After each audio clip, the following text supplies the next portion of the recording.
Hello dear friends, how are you? I hope आप सब अपने अपने घरों में कुशल पूर्वक होंगे, क्योंकि dear friends, you know very well कि हमारा देश जो है वो किन क्रिटिकल कंडीशन से गुजर रहा है। इसलिए मेरी आप सब फ्रेंड्स के लिए यही एडवाइस रहेगी कि बी सिक्योर, अपना ख्याल रखें, अच्छी डाइट लें, बेवजह घर से बाहर ना निकलें, और जितने भी मेरे पढ़े लिखे नौजवान युवा फ्रेंड्स हैं वो अपनी प्रिपरेशन में कोई कमी ना छोड़ें।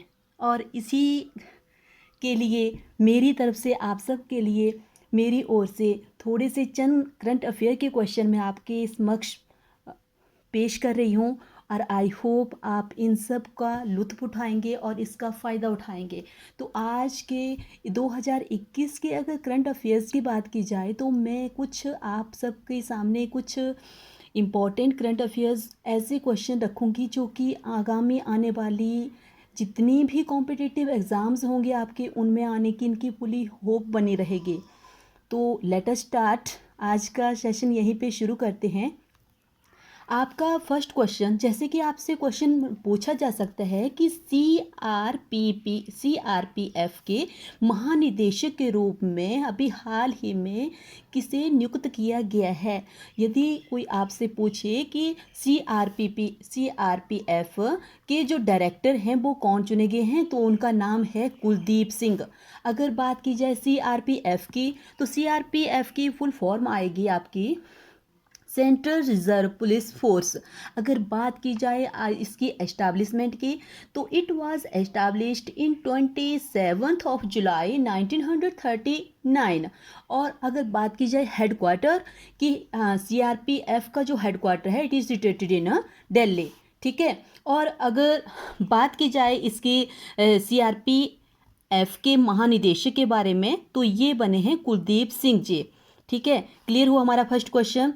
सेकंड क्वेश्चन के ऊपर चलते हैं। सीबीआई के महानिदेशक के रूप में किन्हें नियुक्त किया गया है? तो CBI means full form of CBI central bureau of investigation. अगर बात की जाए सीबीआई के डायरेक्टर की, तो डायरेक्टर के रूप में चयनित किया गया है प्रवीण सिन्हा को। अगर प्रवीण सिन्हा जो हैं, इससे पहले यानी कि प्रवीण सिन्हा से पहले अगर बात की जाए सीबीआई के डायरेक्टर के बारे में, दैट वाज ऋषि कुमार शुक्ला। क्योंकि प्रवीण कुमार शुक्ला से पहले ऋषि कुमार शुक्ला थे, और ऋषि कुमार शुक्ला का स्थान अभी हाल ही में किसने ले लिया है? ये ले लिया है प्रवीण सिन्हा जी ने। ठीक है। अगर बात की जाए आपके सीबीआई की एस्टैब्लिशमेंट की, तो आप सबको पता होना चाहिए कि सीबीआई की जो एस्टैब्लिशमेंट हुई थी इट वाज एस्टैब्लिश्ड इन 1963, और headquarter of CBI is situated in new Delhi also. Is this clear? तो अगले क्वेश्चन की ओर चलते हैं।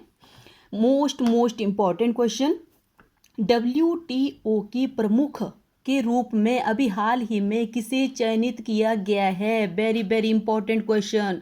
WTO full form of WTO world trade organisation. ठीक है। इसके प्रमुख की अगर बात की जाए, तो प्रमुख के रूप में चुना गया है नागोजी ओंकोजी इविला। ठीक है। और ये नाकोजी ओंकोजी इविला जो है, ये लातविया देश से बिलोंग करती हैं। और लातविया देश का पता होना चाहिए आपको, ये जो लातविया कंट्री है it is situated in African continent, ये अफ्रीका महाद्वीप में पड़ता है। और हम बात कर रहे थे अभी world trade organisation was established in 1995, और 1 जनवरी 1995 को इसकी स्थापना हुई थी। And the headquarter of WTO is situated in Geneva, Switzerland. Clear? अब आगे चलते हैं। नेक्स्ट क्वेश्चन आपसे पूछा जा सकता है कि रेलवे बोर्ड के चेयरमैन और सीईओ के रूप में किसे नियुक्त किया गया है? तब आपका आंसर आएगा, ये अभी हाल ही में अपॉइंट हुए हैं, इनका नाम है सुनीत शर्मा। ठीक है। सुनीत शर्मा जो है वो विनोद कुमार यादव का स्थान लेंगे। ठीक है। इससे पहले अगर बात की जाए रेलवे बोर्ड के चेयरमैन के रूप में, तो पहले थे विनोद कुमार यादव, अब किसको अपॉइंट किया गया है? अब आगे हैं उनकी जगह पे सुनीत शर्मा। और अगर बात की जाए आपके रेलवे बोर्ड की, तो इट वाज एस्टैब्लिश्ड इन मार्च 1905, यानी कि इसकी जो स्थापना की गई थी वो 1905 में की गई थी। और अगर बात की जाए इसकी हेडक्वार्टर की तो it is also situated in new Delhi. Clear, आगे चलें। नेक्स्ट क्वेश्चन पूछा जा सकता है आपसे कि आयुष्मान भारत योजना के सीईओ के रूप में किसे चयनित किया गया है? तब आपका आंसर आएगा RS शर्मा। हाँ, RS शर्मा को क्या बनाया गया है? आयुष्मान भारत योजना का सीईओ बनाया गया है। इसके RS का फुल फॉर्म हुई, RS का मीनिंग राम शर्मा, राम शरण शर्मा, ठीक है, राम शरण शर्मा। और आप सबको पता है कि जो आपकी आयुष्मान भारत योजना है इसे प्रधानमंत्री जन आरोग्य योजना के नाम से भी जाना जाता है। और अगर बात की जाए इसकी एस्टैब्लिशमेंट की तो इट वाज एस्टैब्लिश्ड इन 1 अप्रैल 2018। और पूरे भारत में क्या किया जाता है कि ये जो है अपने नागरिकों को स्वास्थ्य बीमा उपलब्ध करवाती है। और स्वास्थ्य बीमा की जो राशि रखी गई है वो रखी गई है 5 लाख। क्लियर, आगे चलते हैं। Very very very important question, Saraswati सम्मान 2020 से अभी हाल ही में किसे सम्मानित किया गया है? तो ये किया गया है शरण कुमार लिम्बाले। शरण कुमार लिम्बाले। फ्रेंड्स, एक बात मेरी याद रखना कि जितने भी फील्ड में जितने भी आपके सरस्वती अवार्ड हो गया, जैसे आपका ब्यास सम्मान हो गया, जितना भी आपके फिल्म जगत में दिया जाने वाला दादा साहिब फाल्के अवार्ड हो गया, ये सारे के सारे क्वेश्चन मोस्ट इंपॉर्टेंट होते हैं और अक्सर हर एग्जाम में इनको पूछा जाता है। तो आपने इन पॉइंट्स को स्किप नहीं करना है और ध्यान से सुनना है, ठीक है। सरस्वती सम्मान यानी कि 2020 की अगर बात की जाए तो ये किसको दिया गया? ये दिया गया शरण कुमार लिम्बाले। आपसे को इतना पता होना चाहिए कि हु इज शरण कुमार लिम्बाले।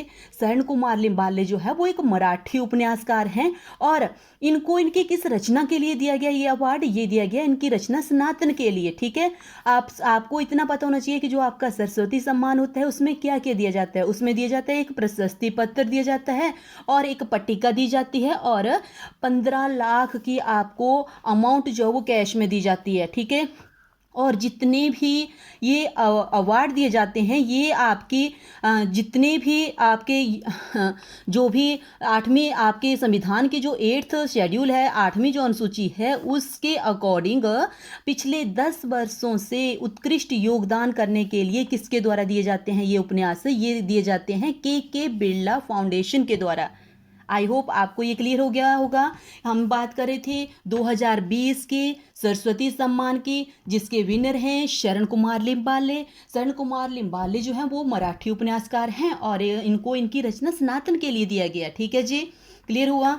आगे चलते हैं। विश्व रेडियो दिवस 2020 की थीम क्या थी? आप सबको सबसे पहले पता होना चाहिए कि विश्व रेडियो दिवस जो है वो हम कब मनाते हैं? हम वो मनाते हैं जी 13 फेब और 13 फरवरी को मनाया जाता है हर साल की, ठीक है। और इसकी जो शुरुआत विश्व रेडियो दिवस को मनाने की जो शुरुआत की गई थी इट वाज स्टार्टेड इन 2012 और 2012 से इसे अब तक रेगुलर रूप से मनाया जा रहा है। अगर 2020 की बात की जाए 21 की बात की जाए तो इसका जो थीम है वो था आपका न्यू वर्ल्ड न्यू रेडियो, ठीक है। ये 2020 की बात कर रहे थे हम, 21 की नहीं, ठीक है।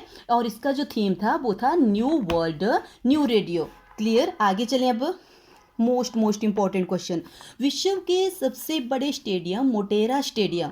आपको पता होना चाहिए कि हाल ही में विश्व का सबसे बड़ा स्टेडियम जो बना है वो है आपका मोटेरा स्टेडियम। मोटेरा स्टेडियम का नाम किसके नाम पर रखा गया? अभी हाल ही में आपसे ये क्वेश्चन पूछा जा सकता है कि जो मोटेरा स्टेडियम है इसका नामकरण किसके नाम पर किया गया है? तो हमारे इन प्रेजेंट टाइम जो हमारे देश के पीएम है माननीय मोदी जी, नरेंद्र मोदी जी, उनके नाम के ऊपर मोटेरा स्टेडियम का नाम रखा गया है। पहले इस स्टेडियम का नाम जो था वो था सरदार वल्लभ भाई पटेल स्टेडियम, ठीक है। लेकिन अभी इसको नाम जो है वो चेंज कर दिया गया है। और आपको पता होना चाहिए जो आपका मोटेरा स्टेडियम है it is situated in Gujarat state. और गुजरात स्टेट का जो अहमदाबाद का जो स्थान है मोटेरा, वहाँ पर ये सिचुएटेड है और ये दुनिया का सबसे बड़ा क्रिकेट स्टेडियम है। साथ में आपको पता होना चाहिए कि इसमें क्या क्या फैसिलिटीज़ हैं। इसमें 11 सेंट पिच्चें हैं और साथ में इस टाइप की एलईडी लाइट्स यहाँ पे लगी हुई है जो कि इतनी बेस्ट क्वालिटीज़ की लगाई हुई है, जिससे कि जब भी जो आपका मैच लगेगा उसको खेलते समय उसमें किसी भी प्रकार की कोई रुकावट ना आए, यानी कि आपको जो विजिबिलिटी है वो पूरी तरह से बनी रहे, इस प्रकार का पूरा पूरा ध्यान रखा गया है। नेक्स्ट आ जाते हैं अब हम अपने नेक्स्ट क्वेश्चन के ऊपर। ठीक है, नेक्स्ट क्वेश्चन है हमारा, who is the governor of MP in present time.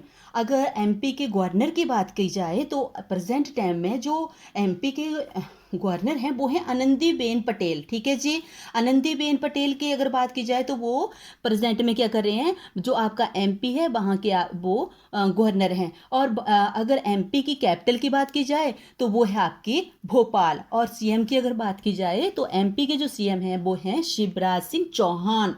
ठीक है, और यहाँ पे जो आनंदीबेन पटेल है इनके पास अब अतिरिक्त कार्यभार है यहाँ के, यानी कि जो एमपी का इनको गवर्नर बनाया गया है, एक्चुअल में ये वर्तमान में यूपी के राज्यपाल हैं, यूपी के गवर्नर हैं, लेकिन इनके पास अतिरिक्त कार्यभार है। ठीक है, आगे चलते हैं नेक्स्ट क्वेश्चन।